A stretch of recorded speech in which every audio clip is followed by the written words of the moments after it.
बिल्कुल सत्य घटना बागेश्वर धाम की सच्ची घटना भगत की जुबानी उन्हीं के मुखारविंद से कही हुई। सत्य घटना का तब पता लगता है क्योंकि अपने इष्ट भगवान की जिसके प्रति इतनी श्रद्धा हो और वो उस परमपिता परमेश्वर जो अपना इष्ट भगवान है उसकी कसम खा के बोले, क्योंकि कसम ऐसे नहीं खाई जाती। झूठी कसम परमपिता परमेश्वर की और इस शक्ति की हनुमान जी महाराज की तो वैसे नहीं। तो उन्हीं माता की जुबानी आज हम आपको एक सत्य घटना बताते हैं। इटावा की एक महिला का इंटरव्यू हमने लिया, उनसे हमने पूछा कि आपके साथ जो रक्षाबंधन पे घटना घटी उसके बारे में बताइए। तो महिला ने रो रो के अपनी जिंदगी के बारे में, अपनी जो समस्या थी, अपनी जो परेशानी थी उसके बारे में हम लोगों को बताया। दिव्य दरबार की सन्यासी बाबा की पंडित श्री धीरेन्द्र शास्त्री महाराज की कृपा को जब उसने बखान किया तो हमारी भी आंखों में आंसू आ गए। जो माता थी उसकी लड़की थी शादीशुदा, शादी उसकी कर दी गई थी। शादी करने के बाद पहले से उसके ऊपर प्रेत बाधा था, बहुत ज्यादा समस्या थी। लड़की बड़ी परेशान रहती थी। माता बहुत जगह दिखाया, सियाने सेवड़े जो भी हैं जितने भी कार्य हों सारे के सारे किए, लेकिन कोई भी आराम नहीं मिला, क्योंकि वह प्रेत बाधा बहुत खतरनाक थी। जब भी कोई भी काम होता तो सारा काम बिगाड़ देती थी, कोई भी काम करने नहीं देती थी, कहीं भी लड़की को जाने नहीं देती थी। लड़की कमरे के अंदर रहती थी, घर में भी रहती थी तो सुनसान वीरान की तरह रहती थी। माता बहुत परेशान थी। शादी होने के बाद ससुराल वाले भी उसको बहुत परेशान करते थे, बहुत कुछ कहते थे कि ये है दोष से भरी हुई लड़की है, इस पे प्रेत बाधा है, ये डायन है, ये हमारे घर को बर्बाद कर देगी। पता नहीं ऐसी ऐसी हजारों बातों का उस लड़की को सामना करना पड़ता था। जब कभी ठंडा टाइम होता था, कोई परावर्त का ऐसा खेल होता था, जब शांत उसका स्वभाव होता तो ये बातें वो अपनी माँ को भी बताती थी कि माँ मैं बहुत परेशान हूँ, मुझे ये बातें कहते हैं ससुराल वाले और मेरे को रात में बहुत बुरे बुरे सपने आते हैं, मैं बता नहीं सकती मुखारविंद से कि पता नहीं क्या क्या परेशानियां वो प्रेत मेरे साथ करते हैं। माता क्या करती बेचारी, वो फिर कोई ना कोई अर्जी लगा देती या छोटा मोटा और कर देती, क्योंकि सही जगह सही ठिकाने पे जब तक आप नहीं जाओगे तब तक अब आप किसी कोई बीमार है उसको अगर बीमारी के पास बढ़िया डॉक्टर के पास ले जाओगे तभी तो उस बीमारी का पीछा छूटेगा। गांव के अंदर अगर झोला छाप है, मान लो जिसने कभी डिग्री नहीं की, कोई कहीं गया नहीं, सीखा नहीं, डॉक्टर के काम के में बिल्कुल परफेक्ट नहीं है, अगर उससे आप उपचार की कोई दवा लोगे तो वो तो तुक्के मारेगा। तुक्के मारने से बात नहीं बनती। इसलिए माता जहां भी गई, छोटे मोटे जहां पर धर्म के नाम पे धंधा करते हैं, बिजनेस करते हैं, उनके पास गई होगी, सही जगह तो नहीं गई। तो हमने माता से पूछा तो आप बागेश्वर धाम कैसे आई, आपको कैसे पता लगा इस जगह का? तो माता ने बताया कि बागेश्वर धाम मैं यहाँ आगरा आई थी, मेरी लड़की बहुत परेशानी के कारण ऐसी हालत में चली गई कि उसके शरीर के अंदर बिल्कुल भी खून नहीं रहा और सूख के कांटा बन गई मेरी लड़की। और डॉक्टरों ने उसको कहा कि आप बड़े हॉस्पिटल में जाइए और उसका उपचार करवाइए। तब मैं इटावा से यहाँ आगरा आई। आगरा आने के बाद डॉक्टरों ने मुझे बहुत ही ऐसी बातें कही जिसका कोई हिसाब नहीं। मेरे पैरों के नीचे से जमीन खिसक गई। डॉक्टरों ने कहा कि आप अपनी लड़की को कहीं भी ले जाइए, ये लड़की बचेगी नहीं।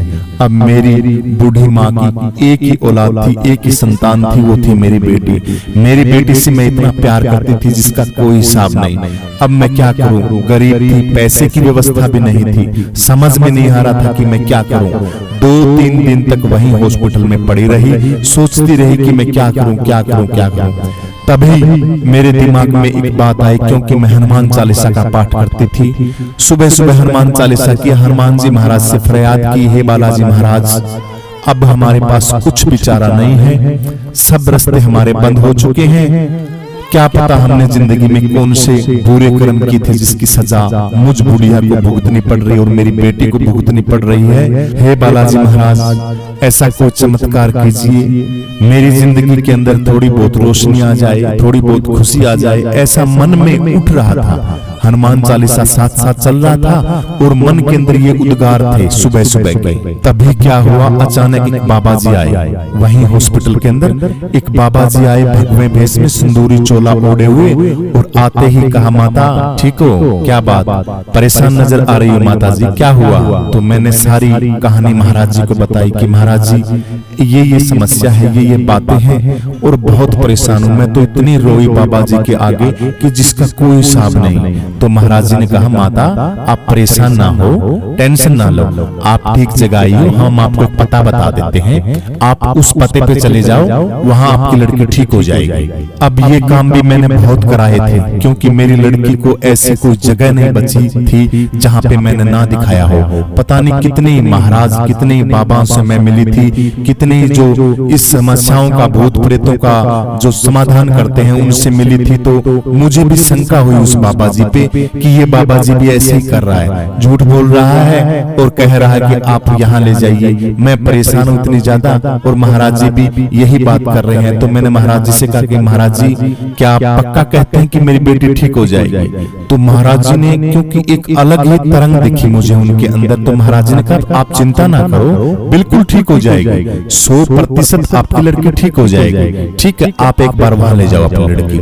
तो मैंने कहा महाराज जी मैं लेके कैसे जाऊं, क्योंकि तो चल सकती नहीं और वेंटिलेटर पे है, अब मैं इसको वहां कैसे लेके जाऊं? तो महाराज जी ने किया, वेंटिलेटर पे है, आप छोटी मोटी गाड़ी कीजिए, छोटी मोटी गाड़ी की उसमें लेटा के ले जाइए आराम से, कोई दिक्कत नहीं, गाड़ी आपकी पर्सनल ले जाने की, आपकी अगर आपकी जेब में खर्ची नहीं है तो कोई बात नहीं, छोटी मोटी गाड़ी के लिए, गाड़ी के लिए पैसे मैं दे देता हूँ। तो महाराज जी ने अपनी जेब से 500 के 2 नोट निकाले, 2 नोट निकाले और मुझको दिया, कोई बात नहीं माता, यही अपना आश्रम है, जब कभी आओ ये मेरा पता है, ये पता ले लो और इस पते पे आप मुझे ये पैसे दे दिए, कोई बात नहीं, हमारा तो फक्कड़ बाबा है, सन्यासी बाबा है, हमारा चलता रहता है मैया, कोई खास बात नहीं, हम तो फक्कड़ है और फक्कड़ताई में रहते हैं। तो उन्होंने सन्यासी बाबा का नाम लिया। सन्यासी बाबा को तब तक मैं नहीं जानती थी कि सन्यासी बाबा कौन है, लेकिन उन्होंने कहा कि हम फक्कड़ बाबा सन्यासी बाबा है, आप ये 1000 रुपए लीजिए और अपनी लड़की को वहां ले जाइए।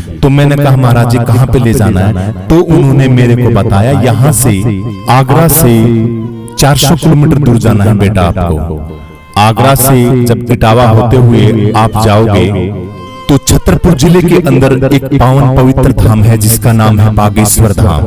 आप वहां पर जाओ, वहां पर जाओ और एक छोटी सी अर्जी लगा देना अपने बेटे के नाम की, और कुछ नहीं करना। वैसे अगर ठहरने की व्यवस्था सन्यासी बाबा का आश्रम है वो हो सकती है, अगर ना भी हो तो कोई बात नहीं, वहां पर आपको फल फूल पत्र कुछ भी मिले, आप उसका प्रसाद स्वरूप लेके उसको ग्रहण कर लेना, आपकी भूख प्यास सब शांत हो जाएगी। आप टेंशन ना ले, उस पावन पवित्र स्थल बागेश्वर जाइए माता जी, आप रोने की आपको कोई जरूरत नहीं है, आपकी सारी समस्याएं हल हो जाएगी। ये बात कहने के बाद बाबा जी चले गए। बाबा जी थोड़ी दूर पे गए थे कि मैंने बाबा जी ने जो दक्षिणा दी थी 1000 रुपए, वो वैसे के वैसे मुट्ठी में थे, सारे के सारे मैंने जेब में डाले। मैंने देखा कि ये पैसे तो भाई 1000 तो नहीं है, तो बहुत पैसे हैं, क्योंकि उस भाव में मेरे को पता नहीं था, क्योंकि मैं बड़ी परेशान थी, उन पैसे को ठीक तरह से देख नहीं सकी।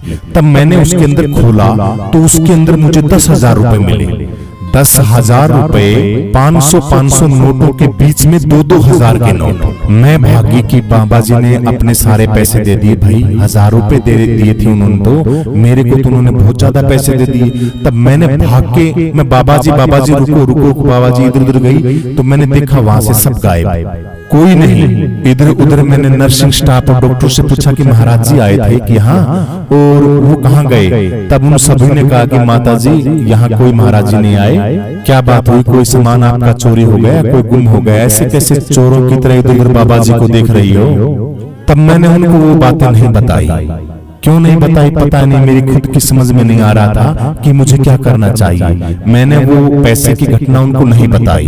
बाहर गई भाई, कहीं बाहर भी बैठे हो, हॉस्पिटल से बाहर जाके जब दुकानों पे इधर उधर देखा तो मुझे कोई नजर नहीं आया। मैंने वह पैसे अपनी जेब में डाल लिए। डालने के बाद मैं अपनी बेटी के पास आई, बेटी को देखा तो बेटी थोड़ी बहुत ठीक थी, कुल मिला के पहले से बिल्कुल ठीक महसूस कर रही थी, थोड़ा बहुत मतलब हिल डुल सकती थी वैसे शरीर के अंदर। मैंने कहा बेटा कुछ खाने को ले लोगी? तो बेटी ने कहा कि थोड़ी सी चाय मिल जाए मम्मी। तो मैंने क्या किया, एक चाय का कप बनवाया और एक समोसा मैंने मेरी बेटी को खिला दिया। उसके खिलाने के बाद मैंने बेटी से कही कि बेटी ऐसे ऐसे महाराज जी आए थे। तो बेटी ने कहा हाँ माँ देखे तो मैंने भी थे, आप वार्तालाप कर रही थी महाराज जी के साथ। तब माता ने कहा बेटी तूने देखी मैंने देखी, लेकिन यहाँ हॉस्पिटल में मैंने जहाँ जहाँ पूछा वो सभी कह रहे यहाँ कोई नहीं आया, सभी मना कर रहे हैं। बाहर जाके नर्सों से पूछा तो वो भी बोल रहे हैं कि यहाँ कोई नहीं आया, और तू बोल रहे कि मैंने महाराज जी को देखा, आपसे बात कर रहे थे। तो बेटी ने कहा माँ कोई बात नहीं, आप टेंशन ना लो। ऐसी बातों के अंदर बेटी ने भी बात को रुला दिया। माँ ने कहा बेटा ऐसी बात है कि महाराज जी जो आए थे वो मुझे 1000 रुपए दे के गए थे, कहीं कोई जगह बताई है उन्होंने, पावन पवित्र बागेश्वर धाम नाम बताया था किसी धाम का। तो कहा कि आपकी बेटी को वहां ले जाइए। तब उन्होंने, मैंने कहा कि पैसे नहीं है मेरे पास, कोई व्यवस्था नहीं, मैं ऐसे कैसे लेके जाऊं वहां पे। तब उन्होंने 1000 रुपए दिए मेरे को, लेकिन गलती ये हुई कि बाबा जी ने उसकी जेब से, महाराज जी की जेब से सारे पैसे महाराज जी मेरे को देके चले गए। लगभग 10,000 रुपए हैं ये। इसके 500 नोट के बीच में 2-2 हजार के नोट हैं। बाबा जी के पास, बेचारे के पास अब कुछ बचा है ना बचा मेरे को तो पता नहीं, वो सारे पैसे मेरे को संभला के चले गए। बेटी ने कहा माँ बात तो गलत हुई है, लेकिन कोई बात नहीं, जब हमें मिला ही नहीं परमपिता परमेश्वर का, क्या पता कोई ऐसा ही उनकी रजा ऐसी हो, उनकी बात ही ऐसी हो, वो अपने आप कर रहे हो ऐसा। तो बातों बातों में बेटी ने वो चाय पी ली और बिस्कुट खा लिए। खाने के बाद माँ ने बेटी से कहा कि बेटी महाराज जी ने जो कहा था हम यहाँ से छुट्टी लेते हैं और बागेश्वर धाम जो बताया है हम वहां पे चलते हैं। तो बेटी ने भी कहा ठीक है माँ वहीं चलते हैं।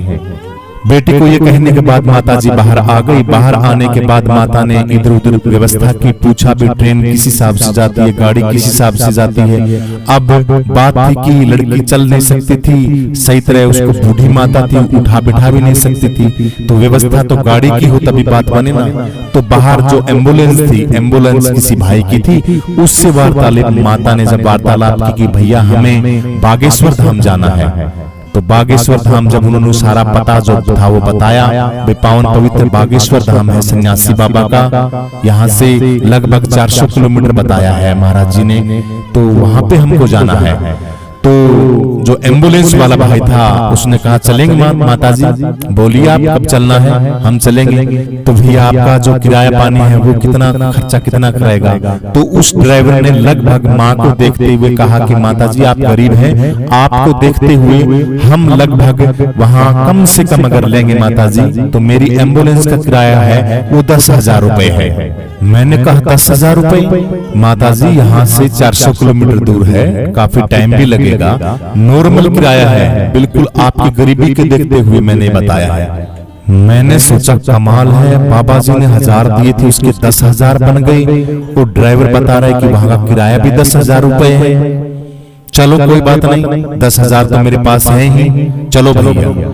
अब माँ ने मिलके और ड्राइवर ने मिलके अपनी बेटी को उस गाड़ी के अंदर बैठाया और चल दिए बागेश्वर धाम। रास्ते में इतनी परेशानियां हुई उनको कि गाड़ी कभी पंचर हो जाए, कभी क्या कुछ हो जाए, कभी क्या हो जाए, कभी लड़की ज्यादा परेशान हो जाए। इतनी परेशानियां रास्ते के अंदर देखने को मिली कि जिसका कोई हिसाब नहीं। बार बार माता रो रही और अपनी कथा सुना रही, क्योंकि जो प्रेत बाधा, जो समस्या थी, जो विघ्न था उस लड़की के ऊपर वो उसको परेशान कर रहा था। वो उसको वहां पवित्र स्थान पे जाने के लिए मना कर रहा था कि ये वहां ना जाए, ये वहां ना जाए। ऐसे अपने आक्रामक रूप से वो उस चीज को रोक रहा था। लेकिन जब सन्यासी बाबा का आशीर्वाद और उनका हाथ साथ हो तो भला कौन क्या बिगाड़ सकता है किसी का।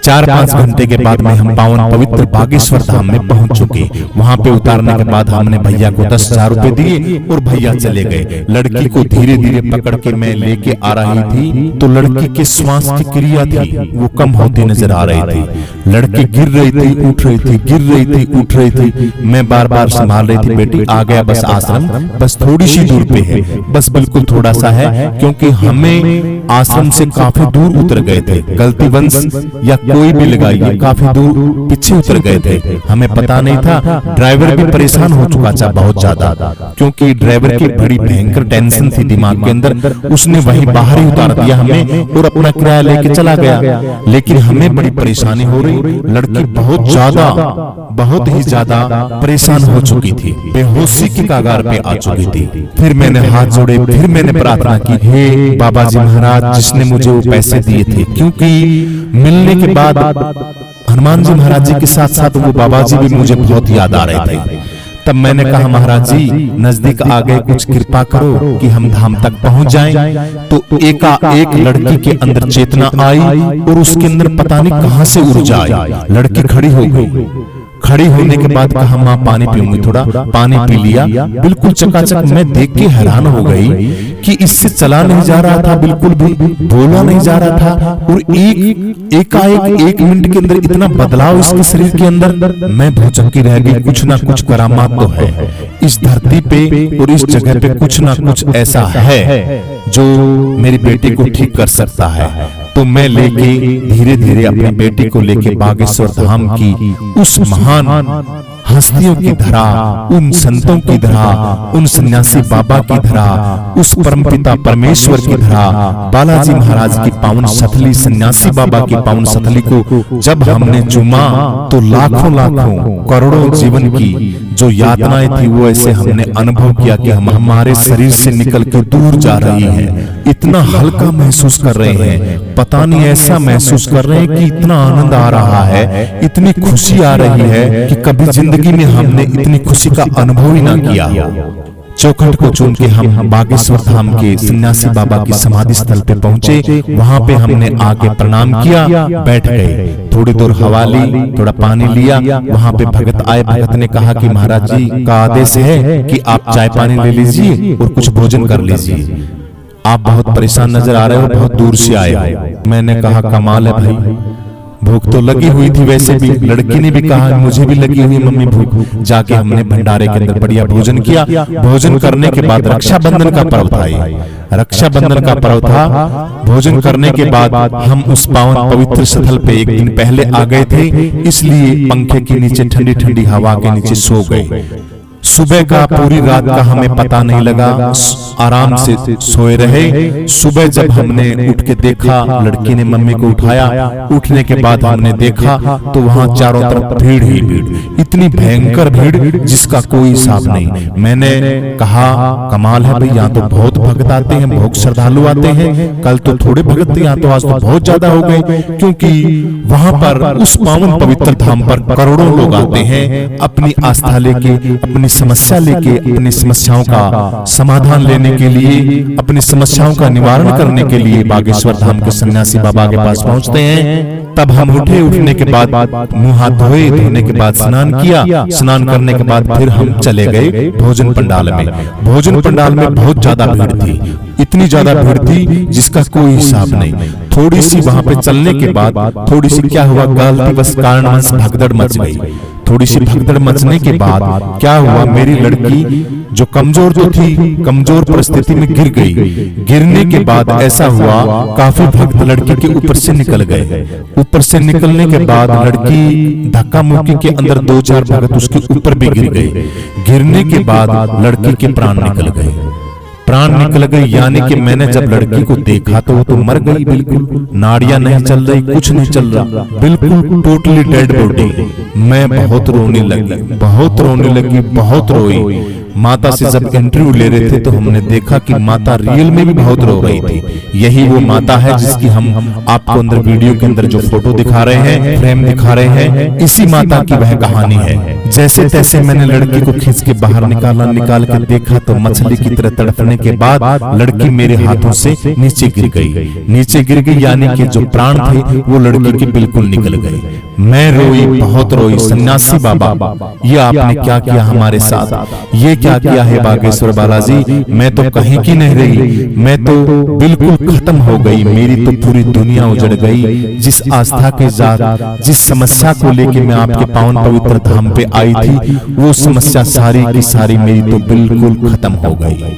यानी कि मेरी जब लड़की ही गुजर गई तो अब मेरे पास बचा क्या है। हे बालाजी महाराज, अब मुझे भी, मेरे भी प्राण आप परम धाम में पहुंचा दीजिए।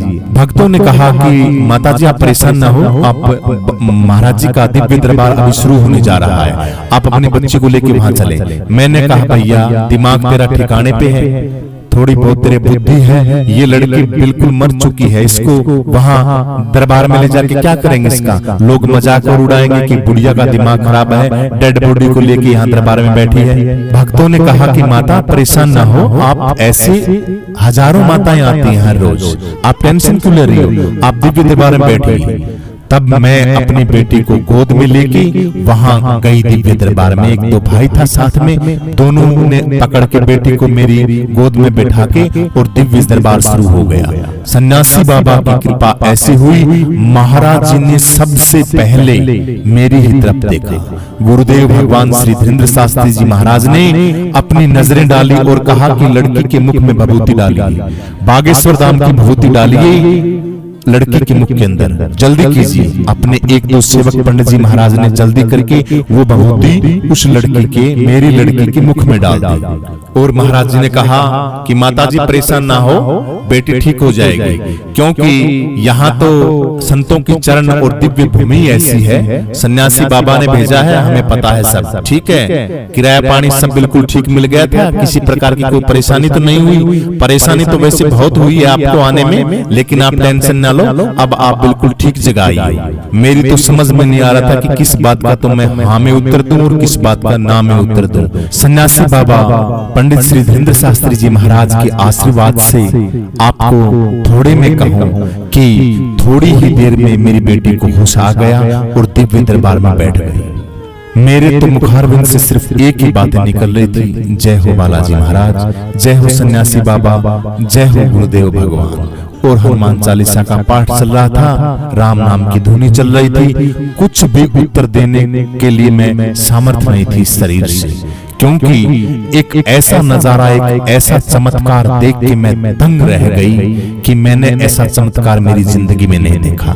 तो प्यारे भक्तों, आज मेरी बेटी बिल्कुल स्वस्थ है, किसी भी प्रकार की उसकी कोई टेंशन नहीं, ना ही कोई लाग लपेट है, ना ही कोई भूत प्रेत है, ना कोई बाधा है। पावन पवित्र धाम में हम रोज आते हैं, महीने में आते हैं, जब भी टाइम लगता है पावन पवित्र स्थल को चूमते हैं और यहाँ पे अर्जी लगाते हैं, और दिन दोगुनी रात चौगुनी मेरे बेटे का जो परिवार है वो भी आता है। बेटी को इतनी खुशियां मिल गई, मौज हो गई, और मेरी बेटी के जो हमारे पतिदेव थे मेरी बेटी के, उनको सरकारी नौकरी भी मिल गई, सारी चीज की परेशानियां हमारी दूर हो गई। धन्य हो बालाजी महाराज, धन्य हो सन्यासी बाबा, धन्य हो पावन पवित्र स्थली बागेश्वर धाम की, और धन्य हो हमारे गुरुदेव धीरेन्द्र शास्त्री जी महाराज। आपके श्री चरणों में करोड़ों बार वंदना, अरबों बार वंदना। हम आपके पावन पवित्र धाम में आते रहेंगे और यूं ही आपके दर्शन करते रहेंगे। बोलिए बागेश्वर धाम की जय, बोलिए सन्यासी बाबा की जय, बोलिए धीरेन्द्र शास्त्री जी महाराज की जय, बोलिए बालाजी।